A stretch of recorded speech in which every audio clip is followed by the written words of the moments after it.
So ముందుగా అందరికీ new year శుభాకాంక్షలు. 2026 సో మీ అందరూ కూడా నెక్స్ట్ ఇయర్ చాలా హ్యాపీగా ఉండాలని. Have a great year and so thank you so much for coming and liking ఆ ఫిలిం అండి. మా సినిమా థియేటర్స్కి వచ్చి మీరు చూడడం మాకు చాలా హ్యాపీగా అనిపించింది.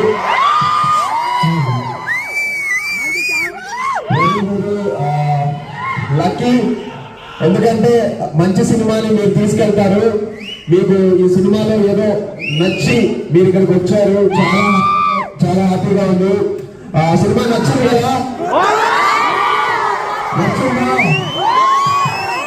Thank you. సో ఈ సినిమా మీరు చూసి మీ ఫ్రెండ్స్ వీళ్ళందరికి కూడా చెప్పి ప్లీజ్ టాక్ అండ్ స్ప్రెడ్ చేసి నాకు మంచి కంబ్యాక్ ఇచ్చి మా టీంకి అందరికీ ఒక మంచి హిట్ ఇవ్వాలని మనస్ఫూర్తిగా కోరుకుంటున్నాను.